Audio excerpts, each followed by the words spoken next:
का श्रीमन्नारायण कासायां यज्ञसूत्रं शुचिवपुषि तथा चोर्ध्वपुण्ड्रं च भाले यस्यास्ते दक्षहस्ते कलिकुमतिगिरीन्द्रवज्रं त्रिदण्डं संसाराग्निः प्रशान्त्यै भृतजलममलं दारुपात्रं पवित्रं श्रीविश्वक्सेन सूरे पदकमलयुगं श्रेयसे संश्रयामि।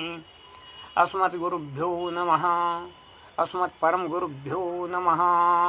अस्मत्सर्वगुरुभ्यो नमः। श्रीमते रामानुजाय नमः। श्रीमत्पराङ्कुशदासाय नमः। श्रीमनयामुनमुनये नमः। श्रियै नमः। श्रीधराय नमः। कल के प्रसंग में इस संसार में एक के बाद दूसरे दुखों को लगातार भोगते हुए वे जीव अनंत प्रकार के क्लेश वाले इस संसार सागर में डूबकर घबराते हैं। कल के प्रसंग में ये था। आज के प्रसंग में उन संसारी जीवों को प्राप्त होने वाले अत्यधिक कष्टों का अनुभव करके श्रीमन्नारायण के पास पहुँचते हैं या दुख भोगते हैं।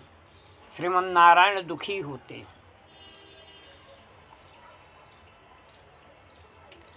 तेषामर्थविशेषयनुसन्धाय तदुज्जीवनाय सृष्टिं कुर्वतः सर्वभूतहृदयः सर्वेश्वरस्य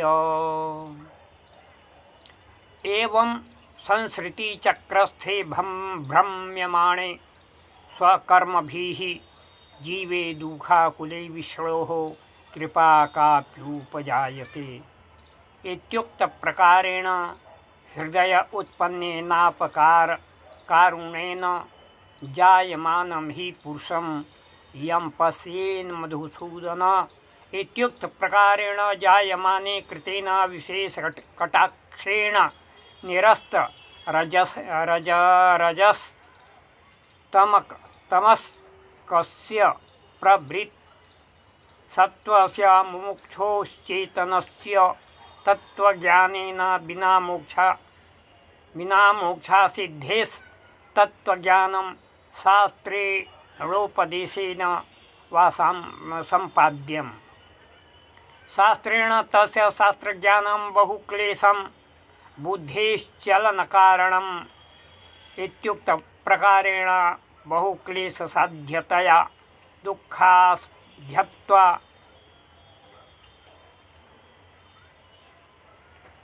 कथंचित् साधनायो योगकरणेऽपि अनन्तपारं बहु विद्या वेदितव्य अल्पश्च कालो बहवश्च इत्युक्तप्रकारेण चेतनानां मतित्वान् मुदायुष्ट्वाद्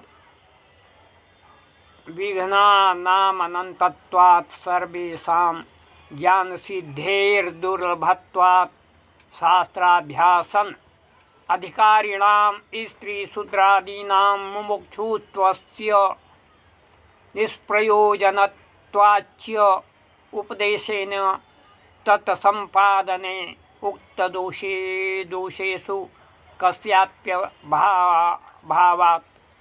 अमुं विशेष अभिप्रेत्य सर्वशास्त्रनिपुणः सकललोको जीवनकामः परमकारुणिकः श्रीलोकाचार्यः श्रुतिस्मृतिइतिहासपुराणैर्दुरवगाहान्त विस्तरेण प्रतिपादिताश्चिदीश्वरतत्त्वानां स्वरूपस्व भावविशेषे विशेषान अखिल चेतन सुग्रहम सुव्यक्तमेतत् प्रबंध मुखे नाह मध्यवीथि भट्ट कृष्णपाद प्रभृति पूर्वाचार्यणामपि प्रबंध निर्वाणे यमेवाशयः।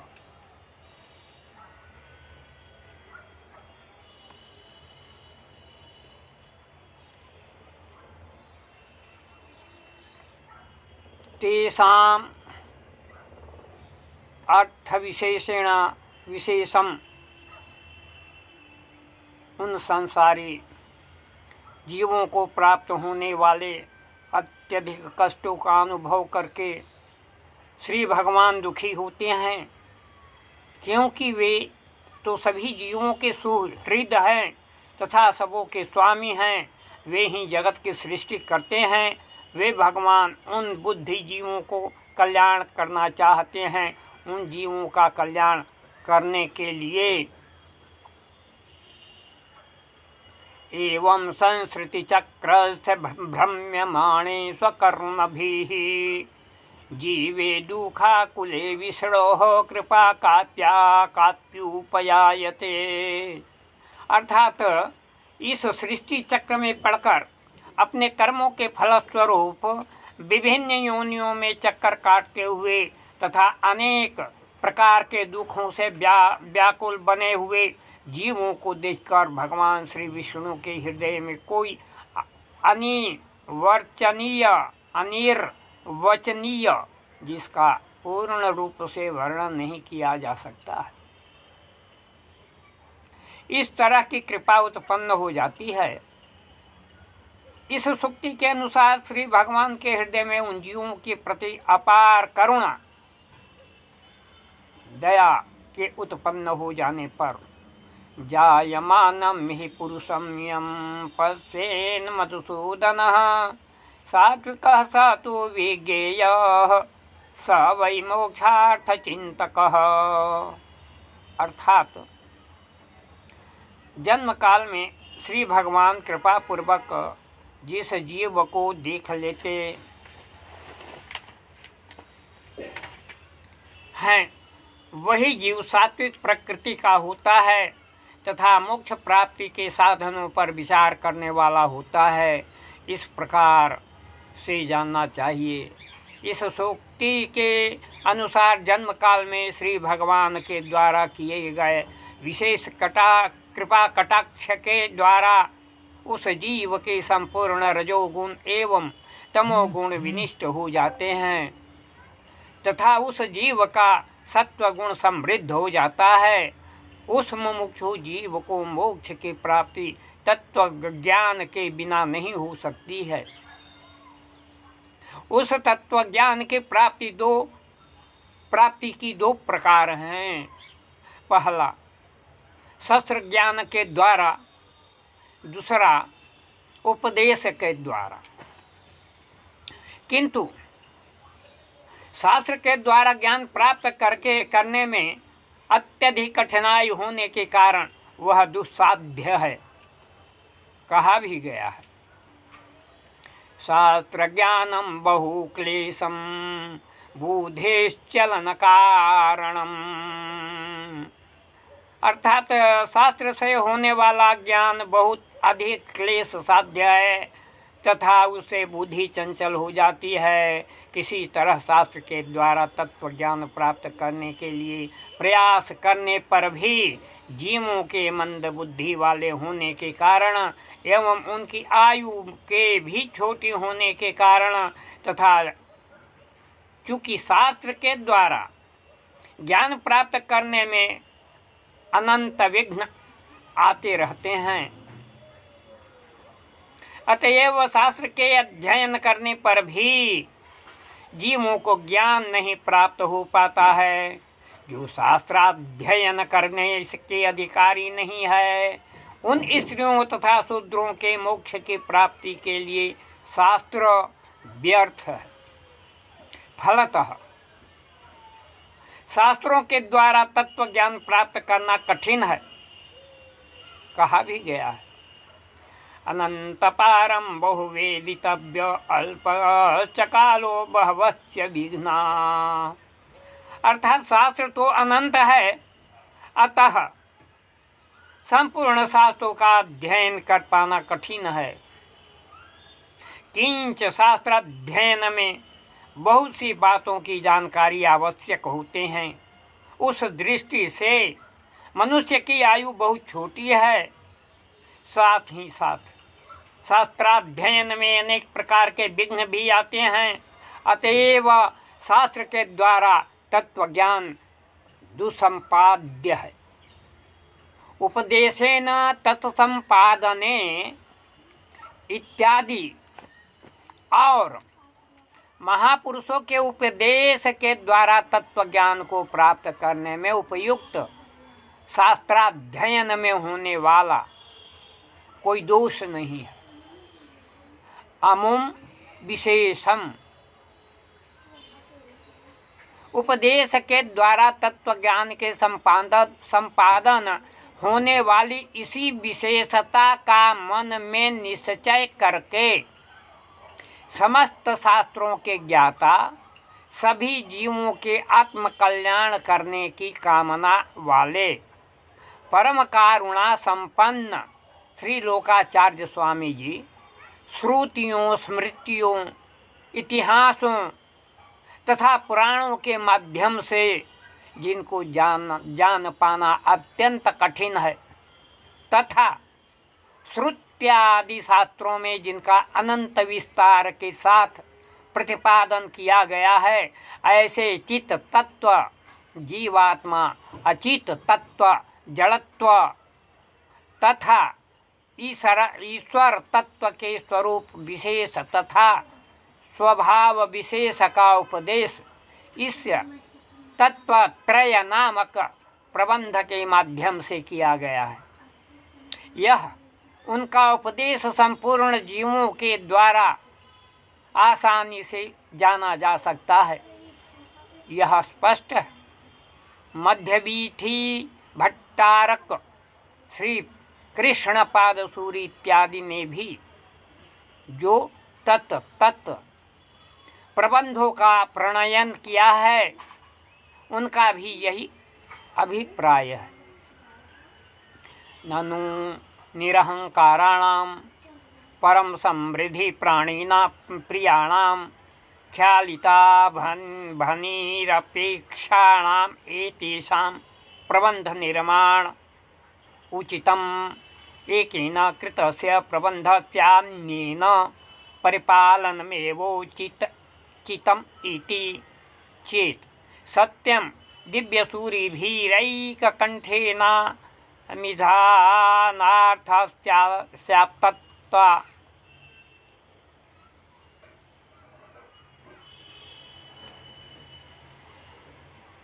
तथा च तत्र मन्दमतीनां विश्वासो भवेतित्याभिप्रायेणैकविषये नैकैराच अनेकाचार्य पृथक् प्रबन्धो निर्मितः किञ्चैकत्राविशद अर्थविशेषा अन्यत्र विशदतया प्रतिपाद्यन्ते। तत्र कारणं सूक्तिविशेषाः संकोचविस्तरौ च इदं चैककर्तृक प्रबन्धे स्वपि तुल्यम्।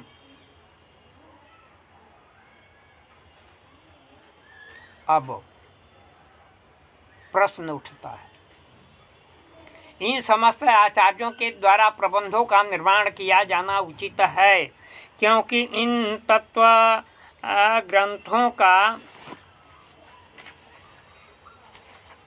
निर्माण करने वाले सभी आचार्य अहंकार रहित हैं। वे सब के सब यही चाहते हैं कि दूसरों का कल्याण हो।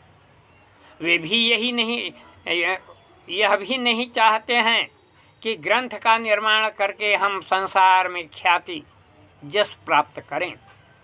एकेन कृतस्य प्रबंधस्य, अतः किसी एक ही आचार्य के द्वारा बनाए गए प्रबंध के उपदेशों का सबको पालन करना उचित है तथा सबों के द्वारा पृथक पृथक प्रबंध निर्माण किए जाने की क्या आवश्यकता, सत्यम इत्यादि। इस शंका का समाधान करते हुए श्री बर्बर मुनिंद्र कहते हैं कि आपकी यह शंका ठीक तो है, किंतु पूर्ण रूप से ठीक नहीं है। यद्यपि सभी दिव्य सूर्यों ने जिस अर्थ का एक स्वर से प्रतिपादन किया है वह अर्थ प्रमाणिक है, यह सिद्ध होता है।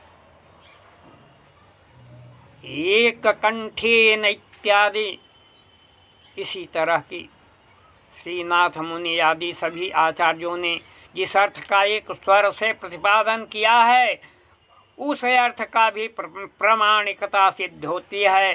फिर भी वे जीव जो मंद बुद्धि वाले हैं उन संसारी जीवों का भी उन अर्थों में विश्वास है। उन अर्थों में विश्वास हो, इसलिए एक ही विषय को लेकर भिन्न भिन्न आचार्यों ने अलग अलग प्रबंधों का निर्माण किया है। किंचैकत्रा विशदा, दूसरी बात यह है कि जो जिन विषयों का किसी एक ग्रंथ में विशद विवेचन नहीं किया गया है उस विषय का दूसरे आचार्य ने अपने ग्रंथ में विशद विवेचन किया है। उसके कारण दो प्रकार हैं, सूक्ति विशेष और संकोच तथा विस्तार। सूक्ति विशेष में आचार्य ने किसी सूक्ति को लेकर उनका विवेचन किया है तो दूसरे आचार्य ने किसी दूसरी सूक्ति को लेकर उसका विशद विवेचन किया है। संकोच तथा विस्तार अर्थात कोई आचार्य किसी सूक्ति का संक्षेप में विवेचन करते हैं तो दूसरे आचार्य उनका विस्तार पूर्वक विवेचन करते हैं।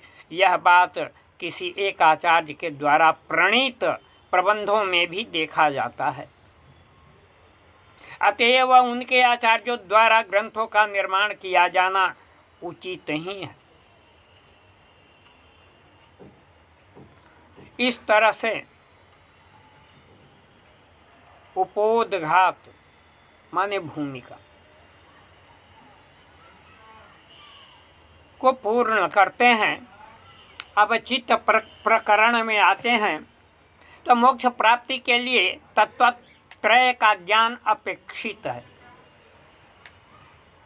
मूल में है मुमुक्षोश्चेतनस्य मोक्षोत्पत्तौ तत्वत्रय ज्ञान अपेक्षितं तत्वत्रयं चिदचिदीश्वरस्य।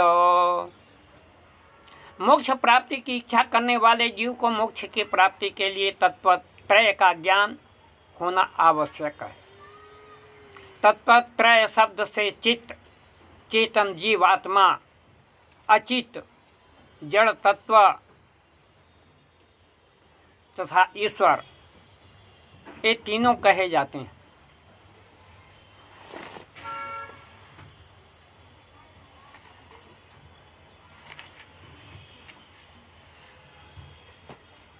मोक्ष प्राप्ति करने की इच्छा वाले जीवों को मुमुक्षु जीव कहते हैं, अर्थात ऐसे जीव को संसार के बंधन से अपनी मुक्ति चाहते हैं, वे मुमुक्षु जीव हैं।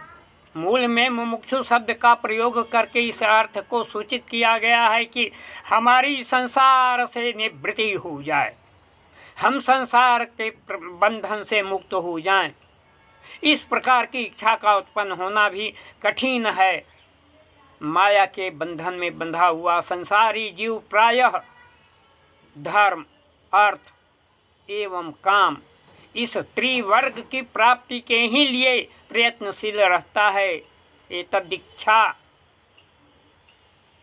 चूँकि अब तक इस मोक्ष प्राप्ति की इच्छा ही नहीं उत्पन्न हुई है, इसलिए जीव अनादिकाल से इस संसार में संसरण करते हुए अनेक प्रकार के कष्टों का अनुभव कर रहे हैं।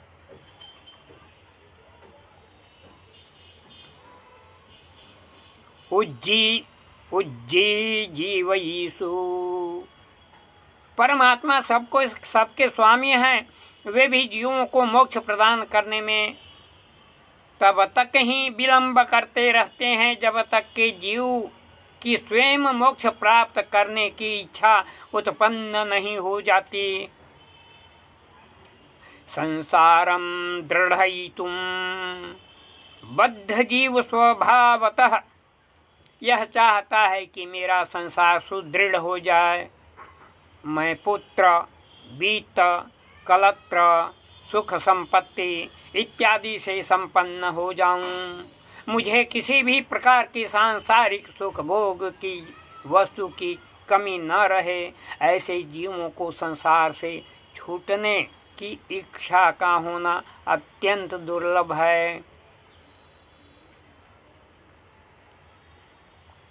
इदानीमस्य यहाँ पर जीव को जो चेतन कहा गया है उसका भी विशेष अभिप्राय है। चैतन्य ज्ञानवान को चेतन कहा गया है। चैतन्यमस्येति चेतनः, यह चेतन शब्द की व्युत्पत्ति है। चेतन कहने का अभिप्राय है कि उस जीव के ज्ञान के प्रयोजन की सिद्धि का प्रारंभ यहीं से होता है, जबकि उसे मोक्ष की प्राप्ति की इच्छा होती है। इससे पहले का उसका आदिकाल तो व्यर्थ ही चला गया, क्योंकि उससे पहले तो उसके ज्ञान का उपयोग आत्मा कल्याण के लिए नहीं हुआ। अथ संसार निवृत्तिच्छा, किंच संसार की निवृत्ति की इच्छा भी सर्वोत्कृष्ट आह्लाद जन्य सुख की प्राप्ति होने वाली इच्छा स्वरूप है।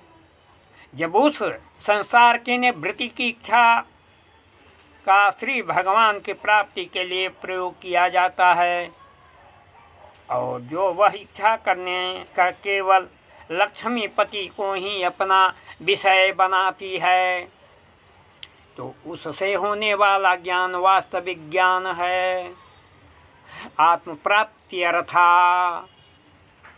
और आत्मा के प्राप्ति के लिए यदि संसार की निवृत्ति की इच्छा होती है तो वह इच्छा विपरीत ज्ञान का कार्य है। तस्माद् भगवत प्राप्ति, अतएव भगवान की प्राप्ति के विरोधी संसार का जो मुमुक्षु जीव त्याग करने की इच्छा करते हैं, ऐसे अधिकारी को भगवत प्राप्ति रूपी मोक्ष नामक पुरुषार्थ की प्राप्ति के लिए तत्वों का ज्ञान होना आवश्यक है। जय श्रीमन नारायण। आज